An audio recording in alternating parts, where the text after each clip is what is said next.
ओ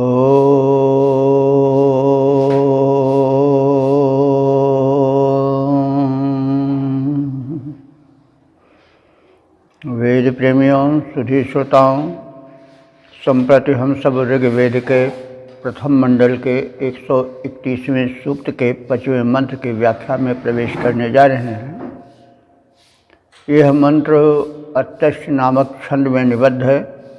मंत्र द्रष्टा ऋषि हैं परुक्षेप दैवोदासी और देवता हैं इंद्र। संबंधित मंत्र का विषय है उपासकों ने इंद्र को सोमपान कराया और मित्रवत इंद्र ने उन्हें माला माल बनाया। तो इस प्रकार से इसमें मैत्री धर्म का भी उपदेश दिया गया है और मैत्री भाव या सख्य भाव की भक्ति का एक संक्षिप्त प्रारूप दिखाया गया है। तो अब हम कथित भाव को भरे हुए संबंधित मंत्र का प्रथम पाठ कर लें। ओम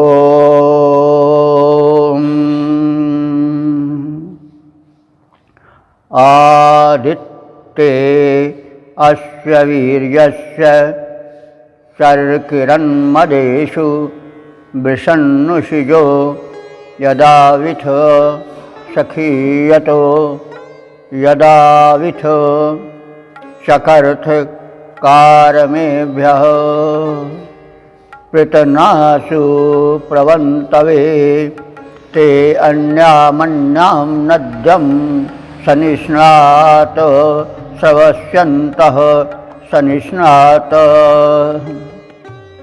शब्दार्थ भावार्थ आदि से परिचय प्राप्त करें। ऋषि कह रहा है कि वृषण, हे बलशाली अथवा मनोर्थों के वर्षक इंद्र। वृष शब्द है, वृषण संबोधन है। तो वृषण माने बलशाली भी होता है, वृष माने बलशाली भी होता है, वृष माने वृष्टिकर्ता भी होता है। तो हे बलवान इंद्र, तुम बलशाली हो और भक्तों के मनोर्थों को वृष्टिवत प्रदान करने वाले हो और इस कारण से भक्तों ने तुम्हें अपने जीवन यज्ञ में बुलाया और तुम्हें सोमपान कराया। तो मदेशु, मदेशु कहते हैं आनंद में। तो किस आनंद में? सोमपान जन्य आनंद में। इंद्र को सोमपान बहुत अधिक प्रसिद्ध है। सोमपान का अर्थ कोई नशीली वस्तु न ले। शब्दों में उतार चढ़ाव होता रहता है। भाषा वैज्ञानिक इसे जानते हैं और सभी विद्वान भाषा विज्ञान से परिचित होंगे। तो मद शब्द अपने मूल में उत्तम अर्थ देता था। ऋग्वेद में मद जो है वह आनंद के अर्थ में आया है, शुद्ध आनंद, विशुद्ध आनंद के अर्थ में। बाद में शराबी लोगों को शराब पीने में बड़ा आनंद आने लगा तो उन्होंने उस मद को मदिरा से जोड़ दिया और बहुत लोगों को घमंड करने में, डीके हाँकने में आनंद आने लगा तो उन्होंने उसको मद माने घमंड से जोड़ दिया। लेकिन वास्तव में मद शब्द मदय के माने आनंदित करता है, वो विशुद्ध आनंद के रूप में है। तो जब भक्तों ने सोम माने, जैसा कई बार कहा गया है, सोम एक उत्तम पेय है जो पौष्टिक है, आनंदप्रद है और जो प्रकृति द्वारा, परमात्मा द्वारा, सृष्टा द्वारा परस्पर विरोधी तत्वों को प्रकट किया गया है, तो सृष्टि का नियम है, सृष्टि का वैशिष्ट्य है। तो जो उत्तम प्राकृतिक उत्पाद है उस सृष्टा का, वह सोम के रूप में संचित है। भोज्य पदार्थ में, वन वनस्पतियों में, फल फूलों में और सूक्ष्म रूप से हृदय आदि की भावनाओं में। और विकृतियां हलाहल के रूप में हैं, जो सोम की विपरीत प्रकृति वाली हैं। वे भौतिक वस्तुजात विष के रूप में हैं, जो सर्प बिच्छू आदि में होते हैं। इसके अतिरिक्त जो कलह में, लोभ में, द्वेष में, ईर्ष्या में, मोह में, मद में, तृष्णा में हैं, वे भी उसी प्रतिकूल प्रदान के रूप में छिपी हैं। तो विधि प्रपंच गुण अवगुण साना। तो विधाता की सृष्टि जो है वो एक तत्वीय नहीं है, उसमें विभाजन हो गया है। एक ओर सुखप्रद है, सुखद वस्तुएं हैं, सात्विक वस्तुएं हैं, दूसरी ओर तामसिक हैं, दुखप्रद वस्तुएं हैं, तुलनात्मक सृष्टि है। तो उसी अनुसार वनस्पतियों में, वस्तुओं में, पदार्थों में, मनुष्यों में सत और असत दोनों का संचयन रहता है। तो सोम वह वस्तु पदार्थ या भाव है जो सौम्यता से भरा होता है, जिसमें हित और आनंद दोनों का समान रूप से मिश्रण रहता है। तो जो इंद्र है, वो सर्वोच्च सत्ता है, वह यह चाहती है कि इस संघर्ष भरे विपरीत गुणों वाली सृष्टि में जो है वो सत ही विजयी रहे, ताकि संतुलन न बिगड़े। तो जो इस सत्य का पक्षधर है, सोम माने सौम्य भावों को, सौम्य पदार्थों को ग्रहण करता है, वही सोमरस है। और वही उस आराध्य देव को समर्पित करता है, रस रूप में, भोजन रूप में, किस रूप में हो। तो वह जो है उस इंद्र को बड़ा प्रिय होता है। और इंद्र स्वयं सौम्यता का ही ग्राहक है, ताकि लोग तदनुसार आचरण करें। क्योंकि जैसे बड़ा आचरण करते हैं वैसे छोटे भी करते हैं, खान पान सब वस्तुओं में।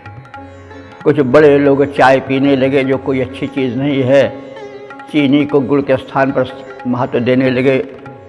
सभी लोग, कुछ पहले बड़े लोग, अधिकारी लोग किए, अब सब लोग कर रहे हैं, जानते हुए भी कि ये दुर्गुण वाली वस्तु है। तो कहने का मतलब जैसा बड़े लोग करते हैं उसी अनुकरण पर छोटे लोग करते हैं। तो बहरहाल इस भूमिका में हम अर्थ को समझने की चेष्टा करें। तो जो इंद्र है वह प्रसन्न होने पर मनोरथों की वृष्टि करता है, बलिष्ठ है स्वयं। और जो आराधकों द्वारा उसे यज्ञों में, शुभ कर्मों में अथवा जो यज्ञ होते हैं उनमें सोमपान करता है। तो उस सोमपान से, जिसके विषय में सद्यः चर्चा हो चुकी है, उससे वह बड़ा आनंदित होता है। और उस आनंदोत्साह में उषियः माने उस परमात्मा इंद्र की भक्ति की इच्छा रखने वाले उषिज हैं, उनके लिए वह आविथ माने रक्षा का प्रबंधन करता है। यानी सब प्रकार से वह रक्षित हो, तन से, मन से, धन से, सद्भाव से, सुख से, वैभव से संरक्षित हो, ऐसा प्रबंध वह इंद्र करता है। आविथ माने रक्षा करता है, और सखियता माने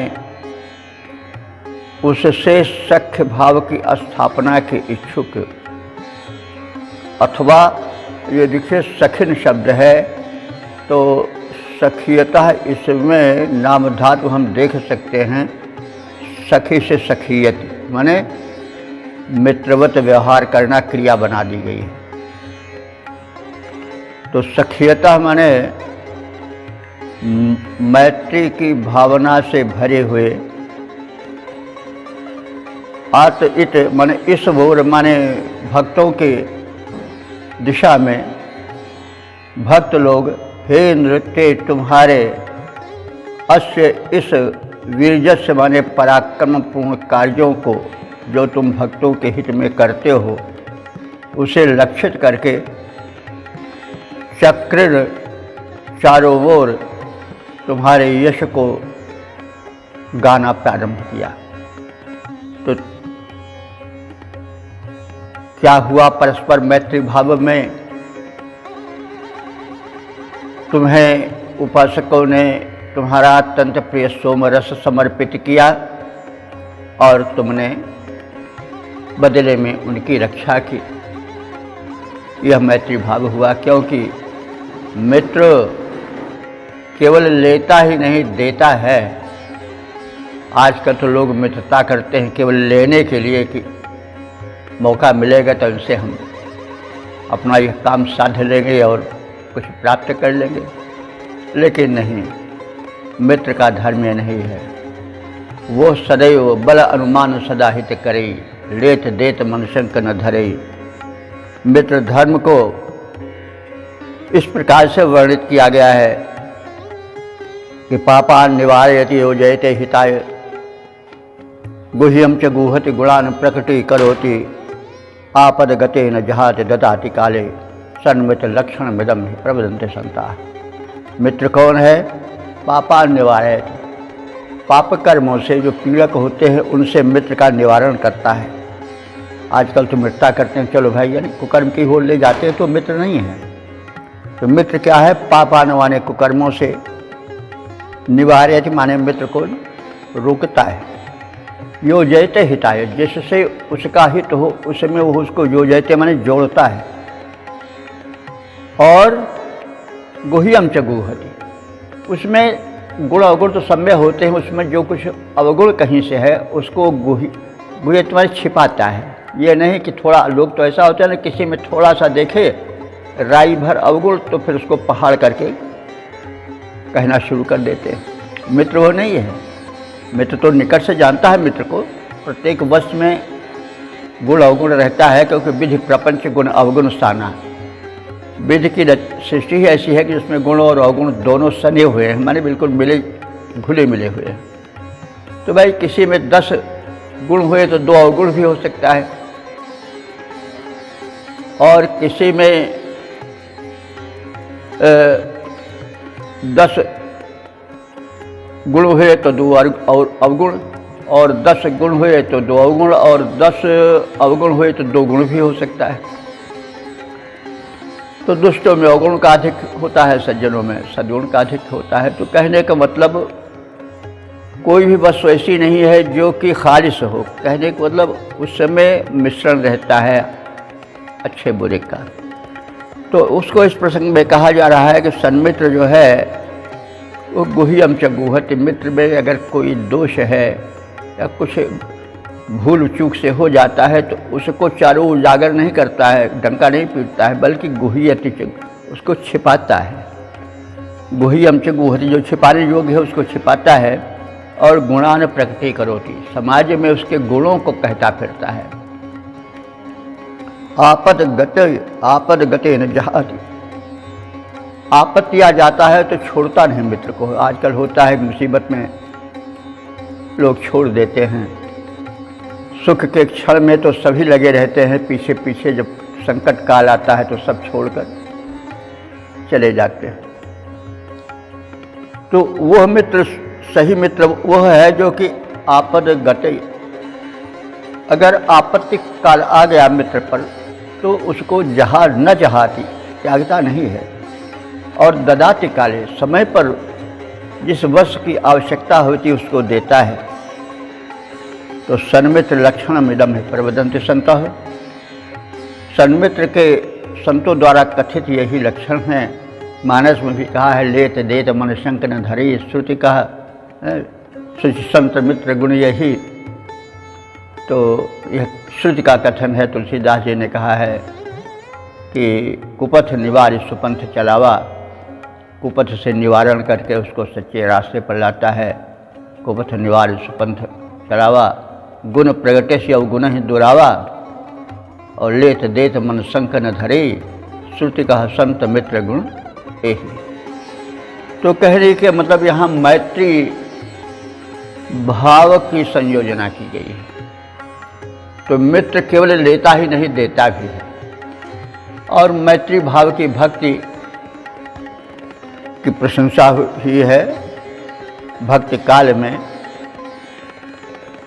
जो अष्टछाप के कवियों में भक्ति विस्तृत हुई हो, सख्य भाव की भक्ति थी। सूरदास भी पहले दास्य भाव की भक्ति करते थे, बाद में वल्लभाचार्य के शिष्यत्व में उन्होंने सख्य भाव की भक्ति प्रारंभ की।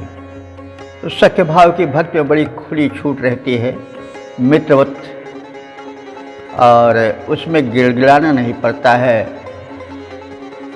और दास्य भाव की भक्ति में तो बहुत संभल कर रहना पड़ता है, बड़ी मर्यादा में, संकोच में रहना पड़ता है। तो खैर यहाँ पर हम ये कह सकते हैं कि जैसे वेद सभी विषयों में एक आदर्श उपस्थित करते हैं, वैसे मैत्री भाव की भक्ति या सख्य भाव की भक्ति का भी बीज इस मंत्र में देखा जा सकता है।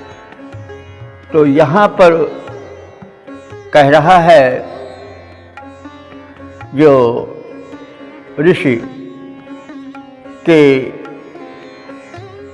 उपासकों ने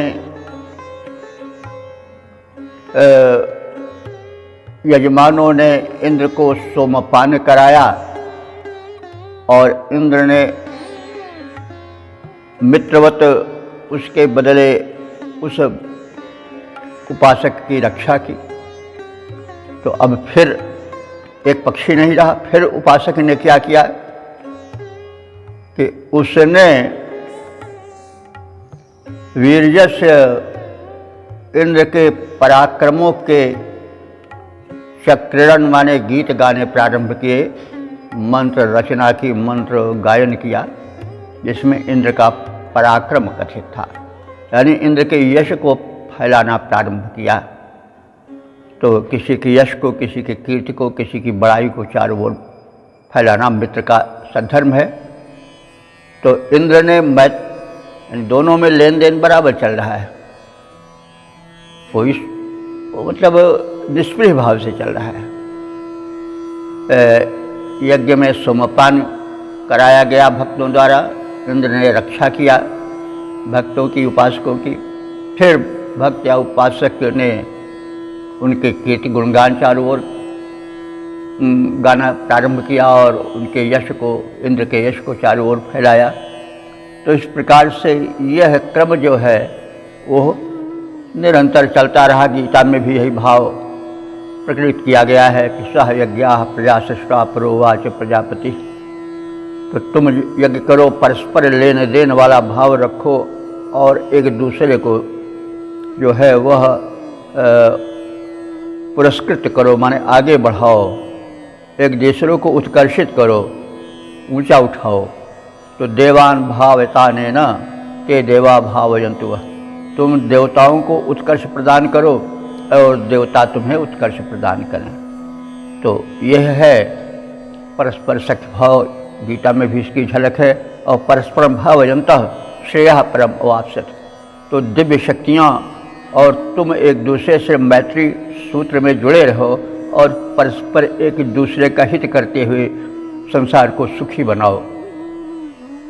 यज्ञ किया जाता है, आहुति दी जाती है, सोमपान कराया जाता है, उससे वातावरण पर्यावरण का शोधन होता है और दिव्य शक्तियाँ जो पवन हैं, जल हैं, अवनी है, अंबर हैं, ये सब उसके द्वारा शक्तिमान बनते हैं, प्रदूषण से मुक्त होते हैं। और अब वो प्रदूषण मुक्त जो देवी शक्तियाँ हैं, जल, पवन आदि, वे सब फिर मनुष्य को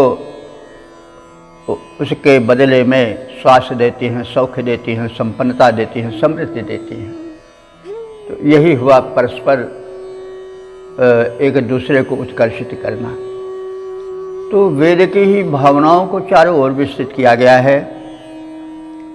तो अब कहने का तात्पर्य यह है कि दिव्य शक्तियाँ, जिनका कि शिरोमणि इंद्र है, उसको भक्त लोग सोमपान कराएं, यानी शुभ सौम्य भावनाएं और शुभ खाद्य पेय प्रदान करें, और दिव्य शक्तियाँ उसकी सर्वतोभावेन रक्षा करें। और इस प्रकार से फिर भक्त उसके गुणगान को गावें और फिर वे रक्षा करें, यह क्रम बना रहे। और इस प्रकार से दोनों नद्यम परस्पर ध्वनि करते हुए, नाद से नद्य बना, उसी से नदी भी बना है, क्योंकि जब नदी का प्रवाह होता है उसमें एक प्रकार की ध्वनि निकलती है। और पहाड़ी नदियों में तो विशेष करके बड़े जोर की ध्वनि होती रहती है। तो इसीलिए नदत इति नदी, तो नद्या मैंने नाद करना। तो इस प्रकार से परस्पर जय जयकार करते हुए, नाद करते हुए तुम दोनों देव और देवेंद्र और भक्त परस्पर एक जुड़े रहें। और इस प्रकार से वे सर्वस्यंतः एक दूसरे के यश को सुनने के इच्छुक हों, उनकी कीर्ति को सुनकर के, भगवान की कीर्ति को सुनकर एक भक्त प्रसन्न हो, और भक्त की कीर्ति, जश, विस्तार, सुख, वैभव को देख करके देवशक्तियाँ प्रसन्न हों, और ये पारस्परिक सहयोग बना रहे। तो हे बलशाली इंद्रदेव, सोमपान जन्य आनंदोत्साह में तुमने भक्तों तथा मित्र भाव रखने वाले उपासकों की रक्षा की है। इसी प्रकार उन रक्षित उपासकों द्वारा तुम्हारा सुयश और पराक्रम का चतुर्दिक गुणगान प्रसारित किया गया है। तुमने धनादि वितरित संग्रामों में वीरों को प्रसन्न कर प्रोत्साहित किया है। तुमने परस्पर सहयोग पूर्वक धन लाभ देते हुए इस प्रकार से तुम दोनों परस्पर, यानी भक्त और भगवान दोनों, देव और देवोपासक दोनों धन लाभ करते हुए जीवन को सफल, मतलब अपने सब क्षेत्रों में साफल्य प्राप्त करें, और इस प्रकार से संसार को शिष्ट का उत्कर्ष करें, जीवन को उत्कर्षित करें, हर्ष से युक्त करें, शिष्ट को, भूलोक को स्वर्गलोक बना दें। तो अब हम इसके पद रूपांतरण पर दृष्टि डालें। हे इंद्र देव बलशाली, तेरे गुणगण गाते हैं हम, तेरे बल को उपकारों को बतलाते हैं हम। हर्षोन्मत्त होकर तुमने उपकार किया है, भक्तों का, निज मित्रों का उद्धार किया है।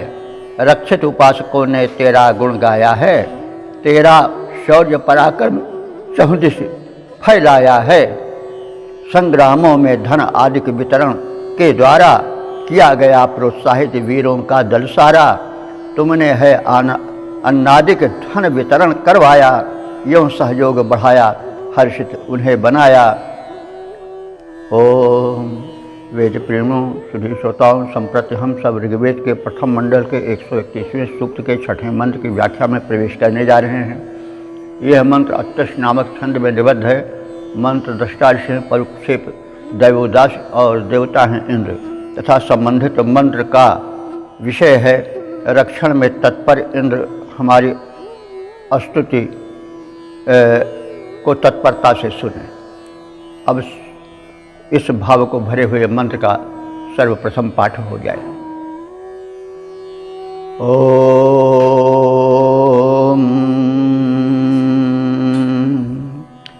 उतो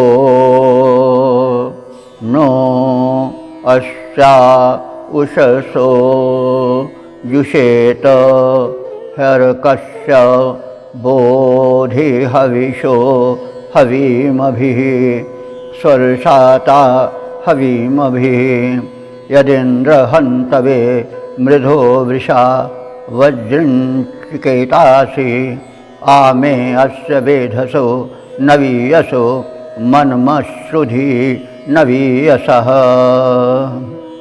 शब्दार्थ आज से परिचय प्राप्त करें। इंद्र, हे सर्वस्वामिन इंद्र देवता, नः हमारे अस्याह उषसः इस उषा काल में संपन्न होने वाले यज्ञ में जुषोति सेवन करने हेतु पधारो। और हवीम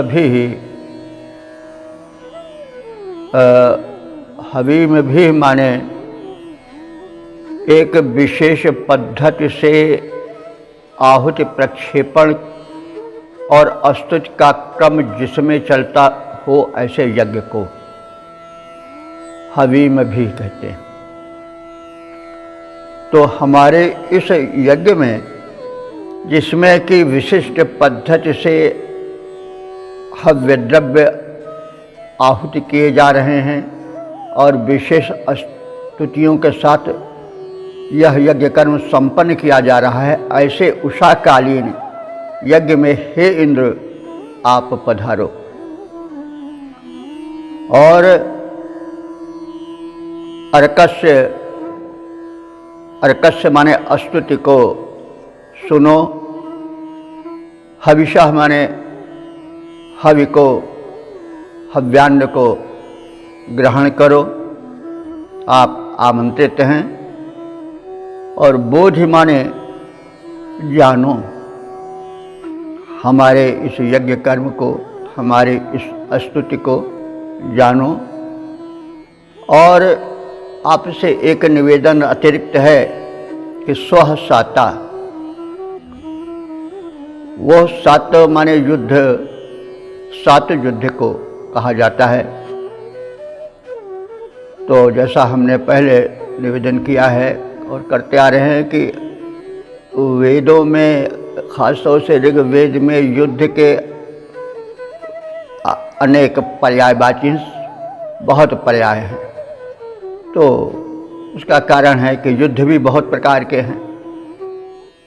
युद्ध केवल युद्ध क्षेत्र में ही नहीं लड़ा जाता है। युद्ध कोई ऐसा क्षेत्र नहीं है जीवन का जहाँ युद्ध न हो, जहाँ संघर्ष न हो, जहाँ द्वंद्व न हो, अंतर्द्वंद्व न हो। तो इसीलिए युद्ध के अनेक पर्याय ऋग्वेद में उपलब्ध हैं। तो स्वः साता, स्व माने कहते हैं सुख। जो सच्चा सुख है उसके प्राप्ति के लिए जो हम युद्ध कर रहे हैं, तो वह युद्ध मंत्र से यह परिलक्षित हो रहा है कि केवल रण क्षेत्र में लड़ा जाने वाला युद्ध नहीं है, वरन जो हमारे अंतर मन में तरह तरह के परस्पर विरोधी विचार संघर्ष करते रहते हैं, जो सत्य असत्य का निरंतर युद्ध चलता रहता है, उसमें विजय की परम आवश्यकता है। क्योंकि जिसने अपने को जीत लिया है उसने पूरे संसार को जीत लिया है। हम जब अपने से हार जाते हैं तो फिर हम सारे संसार से हारते ही रहते हैं। तो इसलिए आत्म विजय सबसे बड़ी विजय है। तो जिसने आत्म विजय प्राप्त कर ली है उसको कहीं किसी प्रकार से चिंतित होने की आवश्यकता नहीं है। तो अत्यजय संसार रूप जीत सके सो वीर, जाके यसत होई दृढ़ सुनो सखा मत धीर। तो संसार शत्रु को रण क्षेत्र में पराजित करके सदा सर्वदा के लिए जीत नहीं प्राप्त की जा सकती है। तो जो शाश्वत विजय है उसके लिए अंतरात्मा की विजय आवश्यक है। तो कहन विजय कतहूँ रथ ताके। तो जो इस प्रकार से धर्म का यानी सद्विचारों से विजय दिलाने वाला जो रथ होता है, वो जिसके पास होता है, तो कहन विजय कतहूँ रेखुता के, उसको विजय कहाँ नहीं मिलती है और उसके शत्रु कहाँ रह जाते हैं। शत्रु नहीं रहते, शत्रु तो हम पैदा करते हैं। शत्रु तो हमारे बनाए हुए हैं, तो जिसको हम बना सकते हैं उसको मिटा भी सकते हैं, वो भी हमारे हाथ में। तो वही कहा जा रहा है कि हम जो सुख पाने के लिए संग्राम करते हैं और उसमें जो हवि में भी माने एक विशेष ढंग से आहुति डालकर स्तोत्र गाते हैं और उसको हे वृषा, हे वृष्टिवत मनोरथों को देने वाले, मृधा माने हिंसक, तुमसे यह प्रार्थना है कि जो हिंसक हैं, जो परपीड़क हैं, उनको हंतवे माने मारने के लिए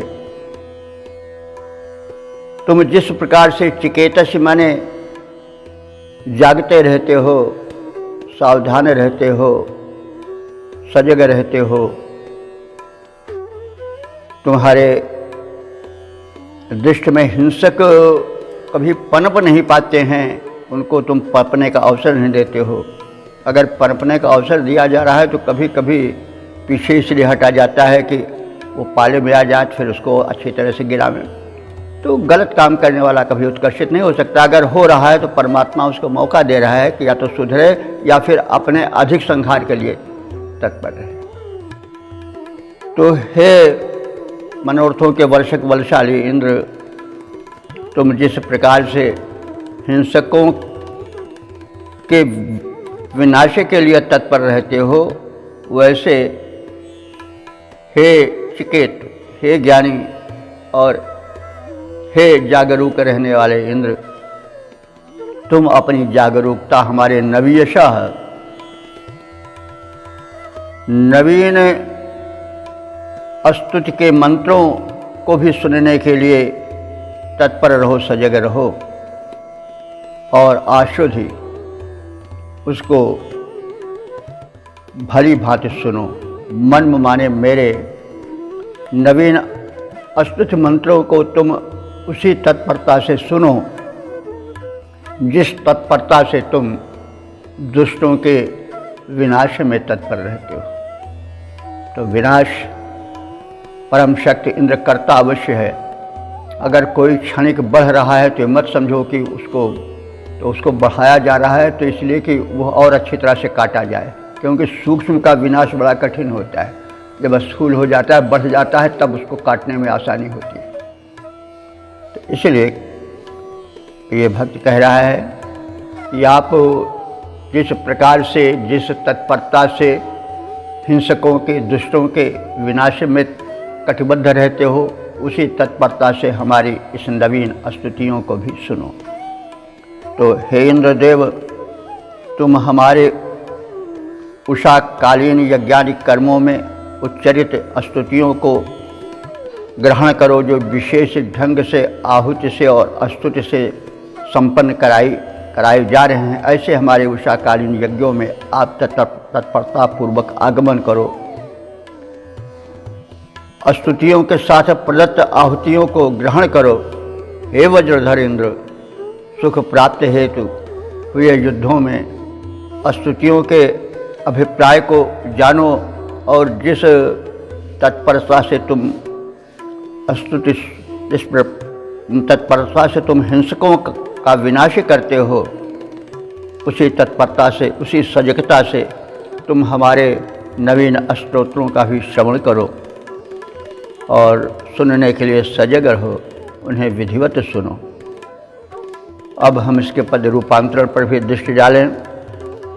उषा काल में हम सब जो यज्ञादि करते, उषा काल में हम सब जो यज्ञादिक करते, स्तुति करते, ध्यान तुम्हारा हैं जो धरते, स्तुतियों के साथ तुम्हें हव्यान चढ़ाते, ग्रहण करो हे भगवन हम तेरा गुण गाते। उन पर करो विचार, जान तात्पर्य हमारा, वंदन हम हे इंद्र वज्रधर करें तुम्हारा। हिंसक वध में रहते हो तुम तत्पर जैसे, सुनो हमारी नव्य प्रार्थनाओं को वैसे। तो हिंसक वध में रहते हो तुम तत्पर जैसे, सुनो हमारी नव्य प्रार्थनाओं को वैसे। तो इस प्रकार से भक्त भगवान को प्रार्थना का उपहार देता है। भक्त के पास उस सर्वसमर्थ सर्वतोभावेन परिपूर्ण के लिए देने को है ही क्या। अरे सब तो उसी का है, उसको हम क्या देंगे। हम उसको केवल अपने भाव दे सकते हैं। इसलिए प्रार्थना पर बड़ा बल दिया गया है, क्योंकि हम समुद्र को क्या देंगे, उस परम शक्तिमान को क्या देंगे। केवल अपने भक्त भाव दे सकते हैं। सब तो उसी का है, तो उसको हम क्या देंगे जिसका सब कुछ है। हम केवल अपने भाव दे सकते हैं उसको।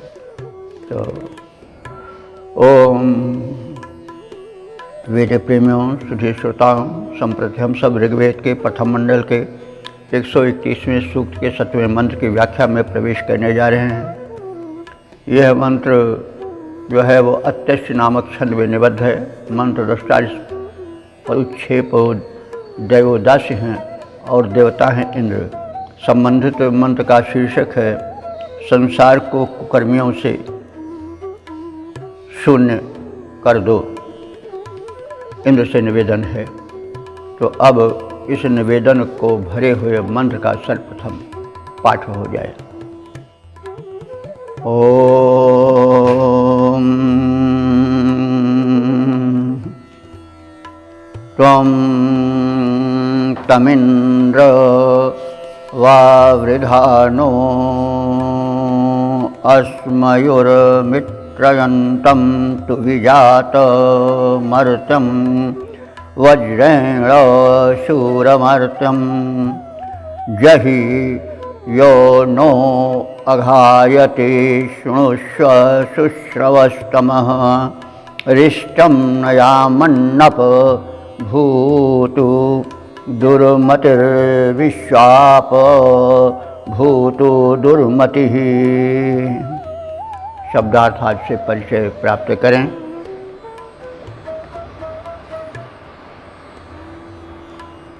तु विजात शूर इंद्र। तु विजात कहते हैं अत्यंत प्रसिद्ध विख्यात। तो जो अपने सत्कर्मों वीरत्व आदि से अति विख्यात हो वह। तो इंद्र जो है अपने वीरता शुभ कर्मों सत्कर्मों और व्यवस्थादिक के निर्वाह में अत्यंत प्रसिद्ध है। वह शूर है, बलशाली है। ऐसे हे इंद्र देव, तुम यह कृपा करो। यह माने जो व्यक्ति, न माने हम सबको, अघायति माने पाप कर्म में लिप्त करना चाहता है। अघ है, अघ माने पाप और अघायति माने पाप कर्म में लगाना। तो यह नाम धातु का रूप दिखाता है। जो अघ में लगावे अघायति, तो पाप में लगाना अघ से ही संज्ञा से अघायति बन गया है। तो जो व्यक्ति हमसे निकट में आकर के मैत्री संबंध जोड़ करके और हमको पाप कर्म में लगाता है, तो हे वीर इंद्र, तुम उस वावृधाना माने हमसे मैत्री के हाथ बढ़ाता हुआ जो आ रहा है, तो तुम अस्मयुः माने हमारा हित चाहते हुए, तम माने उस कपटी मित्र को, अमित्रयंतम जो कि मित्र होते हुए भी अमित्र सा व्यवहार कर रहा है। यहाँ भी वही नाम धातु है, अमित्रयंतम, अमित्र सा व्यवहार कर रहा है। तो वह मित्र जो मित्र है आगे बढ़ा रहा है, हमारे निकट में आ रहा है, लेकिन हमको कुमारगामी बना रहा है। वह मित्र होते हुए भी अमित्र जैसा व्यवहार कर रहा है। ऐसे मर्त्य माने मार डालने योग्य मित्र को, व्यक्ति को तुम जो हो हे इंद्र, वज्र जहि, वज्र के द्वारा मार डालो। वज्र उनका प्रबल प्रहारक अस्त्र है जो कि कभी निष्फल नहीं होता है। तो तुम अपने वज्र द्वारा उसे मार डालो, उस पर वज्रपात कर डालो। और सुनने के हे सुश्रवस्तमः, हे इंद्र तुम सुश्रवतम हो, यानी तुम उत्तम विनय को, उत्तम प्रार्थना को सुनना चाहते हो और तदर्थ उत्सुक रहते हो। तो हे सुश्रवतमः इंद्र त्वं शृणुष्व, तुम हमारी प्रार्थनाएं सुनो। हमारी प्रार्थना क्या है कि दुहमति माने दुष्ट बुद्धि वाला, जो मित्र होते हुए भी अमृत सा आचरण करता है, अमित्र जैसा शत्रु जैसा आचरण करता है, उसको तुम रिष्टम न माने समान, रिष्ट कहते हैं टूटी हुई वस्तु को। तो जैसे टूटी फूटी वस्तु को लोग बाहर फेंक देते हैं कूड़ा समझ करके, तो वैसे तुम उस हमारे निकट आने वाले मित्र रूप शत्रु को मार डालो, और मार करके जैसे किसी टूटी हुई वस्तु को कूड़े में फेंक दिया जाता है, वैसे तुम उसको फेंक दो। तो रिष्टम न माने समान, रिष्ट जो संज्ञा है उसके बाद में ना आया है, इसलिए समानार्थक है।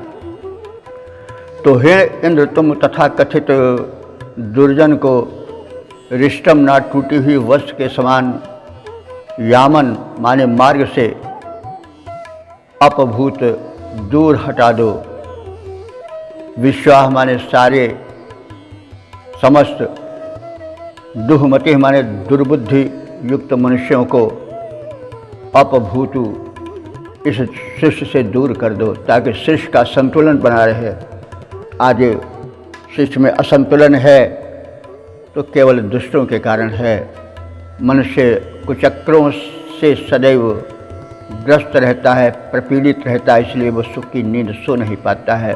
बिस्तर भले ही कितना कोमल और सुखद हो, भले ही सुखद आवासप्रद स्थल हो, लेकिन जब हृदय में शत्रु घिरे हैं, जब शत्रु के घेरे में पड़ा हुआ है, तो कोई सुख की नींद कैसे सो सकता है।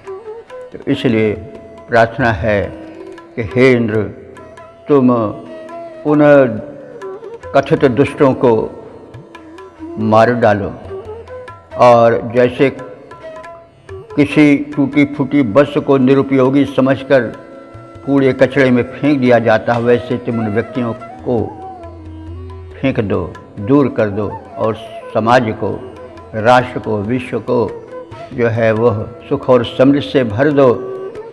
वहाँ सुख और शांति का वातावरण छाया रहे, ऐसी प्रार्थना है। तो हे अति विख्यात वीर इंद्र, जो हमारे साथ पाप भावना रखकर मित्र बनकर हमसे कुकर्म कराना चाहते हैं, उन बढ़ते हुए मित्र होते हुए भी अमित्र शत्रु सा व्यवहार करने वाले, जो हमारे निकट आकर के हमसे पाप कर्म कराना चाहते हैं, ऐसे मार देने योग्य दुर्वृत्तों को तुम अपने वज्र से मार डालो, उन पर वज्रपात कर दो। तो जैसे बताया गया है कि मित्र तो वो है, जैसा अभी हमने कहा है कि पापान निवारयति जो जयते हिताय, और गुह्यम च गुहति गुणान प्रगति करोति, आपद गतम न जहाति ददाति काले, सन्मित्र लक्षण मिदम प्रवदन्ति संतः। तो मित्र वो है जो पाप से मित्र को बचाए, मित्र वो नहीं है जो पाप कर्म में ले जाए। तो यहाँ पर कहा जा रहा है कि जो हमसे मित्र बन करके निकट आकर के हमसे तरह तरह के पाप कर्म कराते हैं, उनसे हमको दूर कर दो, क्योंकि वो मित्र हैं लेकिन मित्र धर्म के नहीं निर्वाह करें, मित्र के नाम पर कलंक हैं।